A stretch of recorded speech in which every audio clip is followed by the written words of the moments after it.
നമസ്കാരം. വയനാട് ചൂരൽമലയിൽ ബെയിലി പാലം നിർമ്മാണത്തിന് നേതൃത്വം നൽകിയത് തൊടുപുഴ സ്വദേശിയായ major general Vinod T Mathew. ഇദ്ദേഹത്തിന്റെ നേതൃത്വത്തിലാണ് വയനാട്ടിലെ രക്ഷാപ്രവർത്തനവും പുരോഗമിക്കുന്നത്.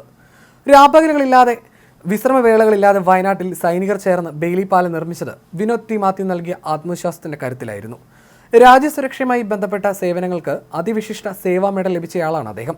35 വർഷത്തെ സർവീസ് പൂർത്തിയാക്കിയ വിനോദ് ടി മാത്യു ജൂലൈ 1-നാണ് army rescue force Kerala and Karnataka sub area general officer കമാൻഡിംഗായി ചാർജ് എടുത്തത്. തിരുവനന്തപുരം സൈനിക സ്കൂളിലായിരുന്നു വിദ്യാഭ്യാസം. 1988-ൽ നാഷണൽ ഡിഫൻസ് അക്കാദമിയിൽ ചേർന്നു. ഇന്ത്യ പാക്, ഇന്ത്യ ചൈന അതിർത്തികളിലും സേവനമനുഷ്ഠിച്ചു. മണിപ്പൂർ ഉൾപ്പെടുന്ന 4 വടക്കുകിഴക്കൻ സംസ്ഥാനങ്ങളുടെ ഡിവിഷണൽ കമാൻഡ് ഓഫീസറായും പ്രവർത്തിച്ചു. ഐക്യരാഷ്ട്ര സംഘടനയുടെ സമാധാന സേനയുടെ ഭാഗമായി കോങ്കോയിലും സുഡാനിലും പ്രവർത്തിച്ചിട്ടുണ്ട്. 2022-ൽ യുദ്ധസേവാ മെഡലും ലഭിച്ചിരുന്നു. ഏഴമട്ടം മാളിയേക്കലിൽ പരേതരായ മാത്യു റോസക്കുട്ടി ദമ്പതികളുടെ മകനാണ്. ഭാര്യ മിനി, ടിഫാനി, മെവിൻ എന്നിവർ മക്കളാണ്. അതേസമയം ഇന്ത്യയിൽ ആദ്യമായി ബെയിലി പാലം നിർമ്മിച്ചത് സിവിലിയൻ ആവശ്യങ്ങൾക്കായിട്ടായിരുന്നു. കേരളത്തിലെ പത്തനംതിട്ട ജില്ലയിലെ റാന്നിയിലാണ് പമ്പാ നദിക്ക് കുറുകെ ബെയിലി പാലം നിർമ്മിച്ചത്. പമ്പാ നദിക്ക് കുറുകെയുള്ള 36 വർഷം പഴക്കമുള്ള റാന്നി പാലം തകർന്നപ്പോഴാണ് പാലത്തിന് പകരം ഇത്തരം താൽക്കാലിക പാലം സൈന്യം അന്ന് നിർമ്മിച്ചത്. ശബരിമല സന്നിധാനത്തും സൈന്യം നിർമ്മിച്ച ബെയിലി പാലമുണ്ട്.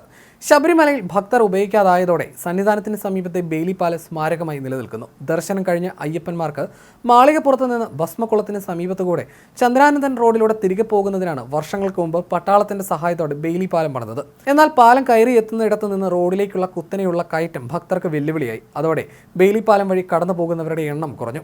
യുദ്ധകാലത്തും അടിയന്തര ഘട്ടങ്ങളിലും മറ്റും താൽക്കാലിക ആവശ്യത്തിനായി പട്ടാളക്കാർ നിർമ്മിക്കുന്നതാണ് ബെയിലി പാലം. ദർശനം കഴിഞ്ഞ് സന്നിധാനത്ത് നിന്ന് മടങ്ങുമ്പോഴുള്ള തിരക്കൊഴിവാക്കാൻ ശബരിമല ഉന്നതാധികാര സമിതിയുടെ പ്രത്യേക ആവശ്യപ്രകാരമായിരുന്നു ബെയിലി പാലം അവിടെ നിർമ്മിച്ചത്. കരസേനയുടെ ബംഗളൂരു ആസ്ഥാനമായ മദ്രാസ് എഞ്ചിനീയേഴ്സ് ഗ്രൂപ്പാണ് ശബരിമലയിലും നിർമ്മാണം നടത്തിയത്. ഇവർ തന്നെയാണ് മുണ്ടക്കൈയിലെ ബെയിലി പാലത്തിന് പിന്നിൽ.